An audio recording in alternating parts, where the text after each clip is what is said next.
Hi guys, welcome back to the channel and happy early St. Patrick's Day, depending on when you are watching this.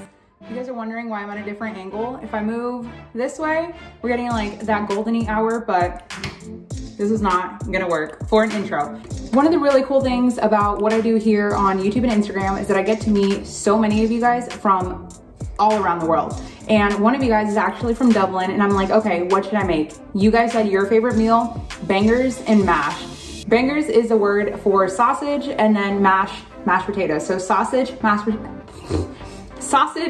potatoes, and like a little bit of like an oniony gravy. Oof, I'm so ready. Did I just say oof? Okay, it's gonna be really good. Let's get into it. We're gonna start with our potatoes since they take the longest. On the side, I have a pot of boiling water coming up to a boil, yeah.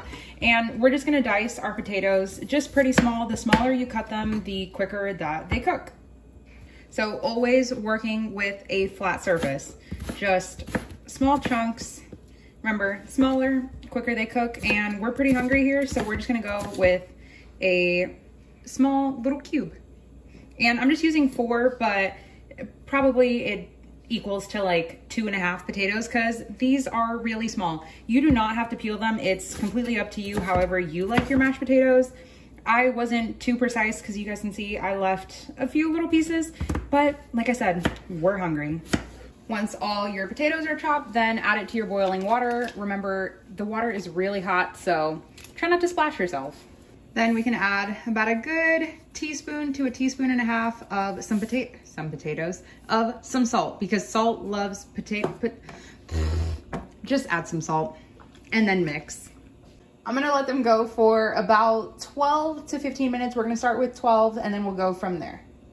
For our sausages, I'm gonna add a couple tablespoons, probably 2, maybe even 3 of some olive oil. You can use any oil.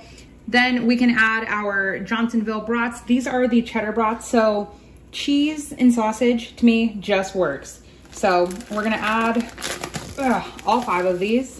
You could use their Italian sausage. I'm just gonna swirl the oil. You could use the Italian sausage, but to me it just has too much of an Italian flavor. So we're going for a light sear on this. We wanna make sure it's fully cooked in the middle, but we're gonna do a little something special here. So I turned our heat down to low. We're gonna make our sauce in this pan as well. So very carefully, oil and water do not mix. So be very careful when you do this. I'm gonna add a 1/4 cup of some water just to help everything cook and make sure it does not burn. Like I said, very carefully. We're gonna add a lid and we're gonna let them cook.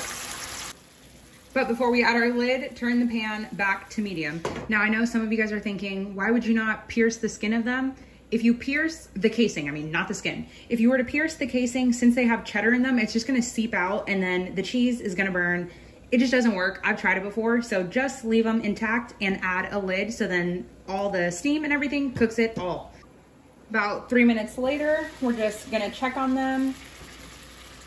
Ooh, okay, getting a good amount of color. You just wanna make sure that the color is even. We're not looking for them to fully cook here, but we wanna make sure we give them a chance to actually get some color and not just like a pale sausage. 12 minutes later to the mashed potatoes, we can add 2 tablespoons of some butter, 1/4 cup of some milk, a heaping tablespoon of some mayonnaise. Trust me, it is incredible. And about a tablespoon of some heavy cream. Now we can just mash this all together. Our sausages are not fully cooked, but they got some nice color on each side. So now we can take them, put them on the side so they can rest while we work on our gravy. In the same pan, we can add about a tablespoon more of some olive oil. Then we can toss in 1 onion. You can either slice it or dice it, however you want to eat it. Then we're just gonna let these sweat and, as always, pick up the delicious fond on the bottom of the pan, probably 5 minutes. Mashed potatoes, nicely done. I'm just gonna add a good amount of black pepper. I love a lot of black pepper in my mashed potatoes. Then just so we don't have to get out like a million seasonings, I'm gonna use the 21 seasoning salute. There we go. Can you guys see everything that's in there? There's just so much good stuff. This, I love it on chicken, and it doesn't have any salt. I'm gonna add about a good heaping teaspoon of that. Just because I'm extra, I'm gonna add a tiny bit more salt. Then we can just mix this together.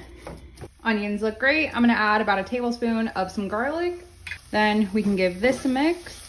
Then since we already have about a good tablespoon of olive oil in there to make our gravy, we're gonna add 1 tablespoon of flour.